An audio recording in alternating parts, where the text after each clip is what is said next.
Hello everyone, welcome to Pitamra Educators. In this video, we are going to discuss very short answer question and short answer question from the unit database management system for class 10th IT students.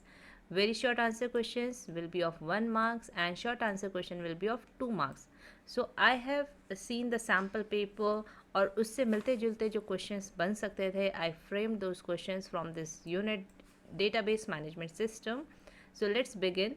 How auto value and default value properties of a table field in a database are different from each other. So you can see in the sample paper there is a question जिसमें कि entry required and default values में difference पूछा है. So बाकी properties जो भी table fields की हैं उनके बीच में भी आपको डिफरेंस पता होना चाहिए या उनकी भी डेफिनेशन पता होनी चाहिए.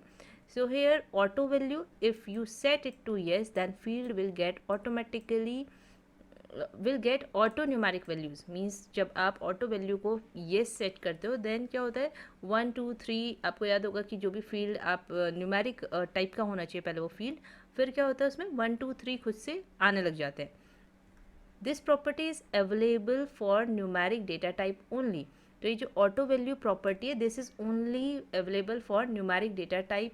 लाइक अगर आपने इंट सेट किया है रोल नंबर को तो आपको वहाँ पे 1 2 3 टाइप करने की ज़रूरत नहीं पड़ेगी. ऑटोमेटिकली 1 2 3 खुद से क्या आती जाएंगी, न्यूमेरिक वैल्यूज़ आती जाएंगी. And you can't find this property in character type, in character data type. Next is default value. A default value can be set for a field if user do not provide any value. तो default value क्या होता है कि अगर आप किसी field के लिए वैल्यू नहीं प्रोवाइड कर रहे हैं तो बाय डिफ़ॉल्ट हमने कोई वैल्यू उसमें सेट की होगी तो वो वैल्यू ऑटोमेटिकली वहाँ आती जाएगी. फॉर एग्जांपल अगर हमने स्टेट के लिए उत्तराखंड वैल्यू सेट की हुई है, लेट्स से कि एक टेबल है जिसमें स्टेट एक कॉलम है और हमने उसके लिए क्या किया हुआ है बाय डिफ़ॉल्ट वैल्यू सेट किया उत्तराखंड. तो अगर आप वहाँ पे जब टेबल में रिकॉर्ड्स एंटर कर रहे हैं तो आप वहाँ पे उत्तराखंड नहीं फिल करेंगे. अगर कोई यूज़र फिल करना नहीं चाहता है तो क्या होगा बाय डिफ़ॉल्ट वहाँ पे पहले से सब में उत्तराखंड उत्तराखंड सारे जो भी रिकॉर्ड्स है खुद से आता जाएगा. This property can be set for numeric as well as character data type. तो ये डिफरेंस है इन दोनों में. एक इनकी डेफिनेशन का डिफरेंस है और दूसरा ये है कि ऑटो वैल्यू जो होता है वो न्यूमेरिक डेटा टाइप के लिए होता है जबकि डिफ़ॉल्ट वैल्यू जो होता है numeric and character data type दोनों के लिए ये वाली प्रॉपर्टी जो है अवेलेबल है. Next is how entry required and default value property of a table field is different from each other. So entry required if set to yes, अगर हमने इसे येस सेट कर दिया then it will be necessary for the user to insert value in the field. So what does it mean कि अगर आपने entry required को yes set कर दिया इस प्रॉपर्टी को तो फिर आप उस कॉलम में किसी भी सेल को ब्लैंक नहीं छोड़ सकते, नल नहीं छोड़ सकते. You have to enter some value over there. For example अगर आप एक टेबल बना रहे हैं फॉर योर एम्प्लॉयज़ तो उसमें लास्ट नेम भले ही नल हो सकता है, वो ब्लैंक हो सकता है वो वाला फील्ड, बट फर्स्ट नेम तो हर किसी का फिल होना ही चाहिए. Obviously we will need first name for every employee. तो फर्स्ट नेम के लिए हम क्या करेंगे एंट्री रिक्वायर्ड को येस सेट कर लेंगे. तो ऐसे फील्ड जिसमें आपको कुछ वैल्यू चाहिए ही चाहिए, वो ब्लैंक नहीं रह सकता, then you should set it yes. and this entry required is available for both numeric data type as well as character data type. Next is default value. Default value we have already discuss कि अगर हम चाहते हैं कि user कोई value नहीं provide कर रहा है तो उस केस में बाय डिफ़ॉल्ट एक वैल्यू वहाँ पे एंटर हो जाए, then we should set this default value property. Next is how length and format example properties of a table field in a database are different from each other. तो अब length और format example properties क्या होती हैं we should know. Format example, this properties help us to set the format of a data कि हमें data किस format में शो करना है, that will be decided by this format example. For example अगर हम इसको न्यूमेरिक डेटा टाइप के लिए कर रहे हैं और हमें न्यूमेरिक डेटा टाइप में जो भी इंटीजर हम वैल्यू एंटर कर रहे हैं 20 की जगह क्या डिस्प्ले करना है 22.00. इट मीन्स 2 डेसिमल पॉइंट्स तक वैल्यू आपको शो करनी है. तो इस फॉर्मेट में शो करने के लिए we will set the format example. Now next is length. By default length of the field is 10. तो आप जब भी कुछ वैल्यू एंटर कर रहे हैं तो बाय डिफ़ॉल्ट उसकी लेंथ जो होती है 10 होती है, बट अगर आपको उसकी साइज़ चेंज करनी है तो आप इस प्रॉपर्टी के through you can change the size of the field. Next is what is referential integrity explain its two purpose. कोई भी आपको दो पर्पस इसके बताने हैं रेफरेंशियल इंटीग्रिटी के। Referential integrity is use to maintain accuracy and consistency of data in a relationship. So why we use referential integrity, जिससे कि अगर हमने टू टेबल्स को कनेक्ट किया है या टू और मोर टेबल्स को आपस में रिलेट किया है, कनेक्ट किया है, तो उस केस में दोनों टेबल में जो भी डेटा है वो कंसिस्टेंट होना चाहिए। कंसिस्टेंट मीन्स लाइक अगर एक टेबल है आपकी मार्क्स की, ऐसे एक और टेबल है आपकी एकेडमिक रिकॉर्ड की, तो जो मार्क्स वाली टेबल है उसमें जो स्टूडेंट्स के मार्क्स हैं वही सेम मार्क्स उस स्टूडेंट के एकेडमिक रिकॉर्ड्स वाली टेबल में भी होनी चाहिए। अगर एक स्टूडेंट है अमन, उसका एडमिशन नंबर है 1001 इन हिज मार्क्स टेबल, ऐसी पर्सनल इन्फॉर्मेशन में भी सेम कंसिस्टेंट डेटा होना चाहिए, यानी कि वहाँ पे भी उसका एडमिशन नंबर जो है मैच होना चाहिए विद दैट स्टूडेंट। तो ये चीज़ कब हो सकती है? When we are using referential integrity.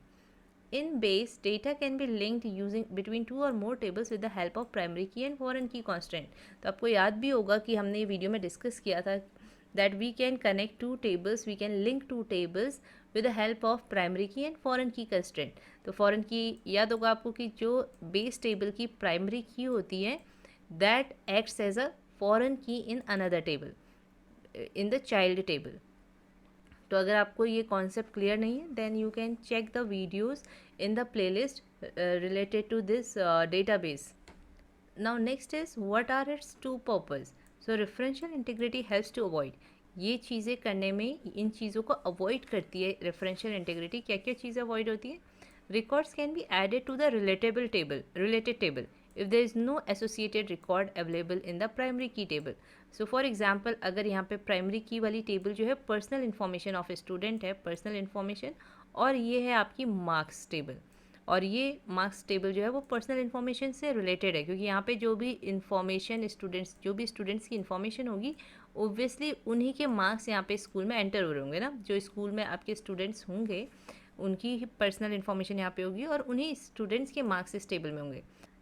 So in case if any teacher tries to enter the marks of a student with different admission number, एक स्टूडेंट आया है जिसका एडमिशन नंबर है 187 और उसके डायरेक्टली मार्क्स यहाँ पे एंटर कर रही है टीचर, तो अगर उसकी पर्सनल इन्फॉर्मेशन यहाँ PI टेबल में एंटर नहीं हुई है तो यहाँ पे भी क्या होगी, आपकी मार्क्स एंटर नहीं हो पाएंगे अगर आपने रेफरेंशियल इंटीग्रिटी कॉन्स्टेंट पुट किया हुआ है, अप्लाई किया हुआ है।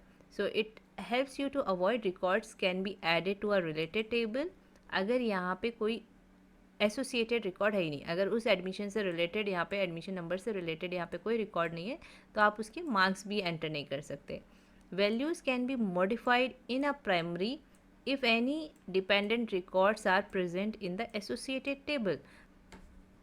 सो what does this line mean कि अगर आप प्राइमरी टेबल में कोई वैल्यू मॉडिफाई कर रहे हो और उससे रिलेटेड यहाँ पे रिकॉर्ड है ऑलरेडी एग्जिस्टिंग आपकी एसोसिएटेड टेबल में, तो आप यहाँ पे उस वैल्यू को मॉडिफाई नहीं कर सकते। फॉर एग्जांपल आपने मार्क्स यहाँ पे एंटर किए हैं 40 उस स्टूडेंट के और उसका एडमिशन नंबर है 187 यहाँ पे, तो अगर आपने देखा कि ये जो एडमिशन नंबर है कुछ रॉन्ग हो रहा है और आप यहाँ मॉडिफाई करना चाहते हो, so it will not allow you, क्योंकि यहाँ पे जो आप देख सकते हो it is written helps to avoid. तो ये चीज़ अवॉइड करता है कि अगर इससे रिलेटेड प्राइमरी की वाले टेबल से रिलेटेड अगर कोई रिकॉर्ड यहाँ पर एग्जिस्ट करता है तो आप यहाँ पे चेंजेस नहीं कर सकते। अगर वो रिकॉर्ड आपने यहाँ नहीं कुछ क्रिएट किया है उस चीज़ से रिलेटेड, पहले आपने रिकॉर्ड यहाँ एंटर किया, जैसे स्टूडेंट की इन्फॉर्मेशन आपने यहाँ एंटर किया, admission number, then student name, then student's father's name, जो भी यहाँ पे कॉलम होंगे, और अभी तक आपने स्टूडेंट के मार्क्स यहाँ पे एंटर नहीं किए हैं, वो रिकॉर्ड यहाँ पे क्रिएट ही नहीं किया है, तो उस केस में आप यहाँ पे चेंजेस कर सकते हैं। पर अगर उससे रिलेटेड वही रिकॉर्ड यहाँ पे भी क्रिएट हो चुका है तो फिर आप नहीं चेंजेस कर सकते in the value of this record. So this question is from CBSE sample paper only, आपने वहाँ पे देखा भी होगा ये क्वेश्चन। अब इससे ही मिलता जुलता एक ये क्वेश्चन है, what is the relationship between two tables, हमें डिफाइन करना है और इसकी पर्पस बताना है। तो जो CBSE की PDF है वहाँ पे ये आसपास में ये टॉपिक और इसके भी पर्पस दिए हुए हैं। So I have taken this question. So a relationship refers to an association or connection between two or more tables। तो दो टेबल या दो से ज़्यादा टेबल के बीच में आपस में क्या कनेक्शन है, that is relationship. When you relate two tables you don't need to enter the same data in separate tables. तो हमें क्या करना होता है, जब हम दो टेबल को कनेक्ट कर रहे हैं, इसका क्या फ़ायदा होता है कि हमें सेम डेटा दोनों टेबल में एंटर नहीं करना पड़ता। जैसे यहाँ पे मार्क्स टेबल है तो हमें दोबारा से यहाँ पे स्टूडेंट नेम, स्टूडेंट की जो भी पर्सनल डिटेल्स है लाइक मोबाइल नंबर, ये सब मेंशन नहीं करना पड़ेगा। ये सारी चीज़ें हमने पर्सनल इन्फॉर्मेशन में मेंशन की होंगी, student name, students father's name, contact number. और मार्क्स में हमें सिर्फ क्या करना होगा, only admission number will be common, admission number यहाँ पे कॉमन होगा, और बाकी जो है डायरेक्टली यहाँ पे मार्क्स फिल हो जाएंगे। इवन हमें स्टूडेंट नेम लिखने की भी ज़रूरत नहीं होगी। Now what are the purpose of this relationship between two tables? Save time as there is no need to enter data, same data in the separate table. तो देखिए ये लाइन रिपीट ही हो रही है कि इसका पर्पस क्या है। तो अगर आपने ये कॉन्सेप्ट पढ़ लिया कि मतलब आपको समझ में आ गया कि रिलेशनशिप क्या होती है, कि दो से ज़्यादा टेबल के बीच में जो भी कनेक्शन है, जो भी एसोसिएशन है, दैट इज़ रिलेशनशिप। और हमें इसका क्या यूज़ होता है, it saves our time because we don't need to enter the same data in separate tables. Next is it reduce data entry errors. तो अगर हम दो बार अलग अलग टेबल में डेटा एंटर करेंगे, फॉर एग्जांपल यहाँ पे स्टूडेंट नेम एंटर कर रहे हैं, यहाँ पे भी स्टूडेंट नेम एंटर कर रहे हैं, और यहाँ पे कुछ लाइक एडमिशन नंबर 001 है, यहाँ पे भी 001 है, तो ऐसा हो सकता है कि कहीं पे हम कुछ रॉन्ग नेम एंटर कर दे। लाइक यहाँ पे अगर हमने 010 का नेम यहाँ पे हमने अमन लिखा है, तो हो सकता है कि जब हम डेटा एंटर कर रहे हो तो यहाँ पे 010 में हम कुछ और नेम लिख सकते हैं ना। ऐसा होता है जब हम रजिस्टर भी बनाते हैं तो कभी कभी नेम जो होते हैं नंबर के लाइक एक रजिस्टर में अगर स्टूडेंट का नेम के आगे रोल नंबर 34 लिखा है, तो दूसरे टीचर के पास अगर रजिस्टर होगा तो ऐसा हो सकता है कि उस स्टूडेंट को उन्होंने कुछ और रोल नंबर असाइन किया हो। बट अगर हम वही चीज़ अगर डेटाबेस में देखें और अलग अलग टेबल बनी हुई हैं, तो अगर वो लिंक्ड है, उनके बीच में रिलेशन क्रिएट हुआ है, देन ऐसा कुछ एरर नहीं होगा। हर एक स्टूडेंट को हर एक टेबल में क्या होगा, डिफरेंट डिफरेंट टेबल्स में सेम रोल नंबर ही असाइन हुआ होगा। So it reduce data entry errors. Now next question, how one to one and one to many relationship in a database are different from each other? So there are three types of relationship, we already know कि क्या होते हैं, one to many and many to many. So one to one relationship, in this relationship both the tables must have primary key columns। तो इन दोनों में क्या होना चाहिए, प्राइमरी, दोनों टेबल्स में एक एक प्राइमरी की होनी चाहिए। वन टू मैनी में, in this relationship one of the table must have primary की कॉलम, मतलब कि दोनों में से एक में प्राइमरी की होनी चाहिए if you want to establish one to many relationship. और वन टू वन में दोनों टेबल्स में जो भी दोनों टेबल आपस में कनेक्टेड हैं, उन दोनों में प्राइमरी की कॉलम्स होने चाहिए। Next is mention any two integer data types of a table field in database। So here this question is again from CBSE sample paper। ये 1 मार्क्स का क्वेश्चन है उसमें, जिसमें आपको two integer data type mention करना है। तो कोई से भी टू इंटीजर डेटा टाइप आप मेंशन कर सकते हैं, tiny int, small int, big int. Next is mention any two character data type of a table field in database. तो आप सारे जितने भी डेटा टाइप दिए हैं उनके एटलीस्ट टू जो डेटा टाइप्स हैं वो आप लर्न कर लीजिएगा। So char varchar and char, और एक लॉन्ग वेयर केयर भी होता है। So we have to write any two because it is of 1 marks. तो आपको दो दो डेटा टाइप लर्न होने चाहिए हर एक कैटेगरी में। Next is two binary data type, binary, varbinary. Next is mention any two date time data types in of a table field in a database. So date and second one is time. Now define query. We have to define query. So such question can be asked in 1 mark. A query is to collect specific information from the pool of data। तो अगर बहुत ज़्यादा data है उसमें से आपको कुछ specific information लेनी है, लाइक पूरा स्टूडेंट्स टेबल है, उसमें से हमें बस उस स्टूडेंट की रिकॉर्ड चाहिए जो हल्द्वानी में रहता है, हुज एड्रेस इज़ हल्द्वानी। तो हमें स्पेसिफिक इन्फॉर्मेशन कलेक्ट करनी है from the data. So that is done using a query। A query help us join information from different tables and filter that information। तो हम अलग अलग टेबल्स से इन्फॉर्मेशन ले सकते हैं। जैसे अभी हम बात कर रहे थे पर्सनल इन्फॉर्मेशन टेबल की और मार्क्स टेबल की, तो अगर हमें चाहिए कि personal information of student who has got 100 marks, तो हम उसको भी किसके थ्रू करेंगे, क्वेरी के थ्रू। तो क्वेरी क्या करती है, it helps us to join the information from different tables, और उसको हम फिल्टर कर सकते हैं, उस इन्फॉर्मेशन को we can filter. Now define filtering. So what is filtering? it means that the query use criteria you provide to hide some data and present only what you want to see. तो filtering क्या होती है?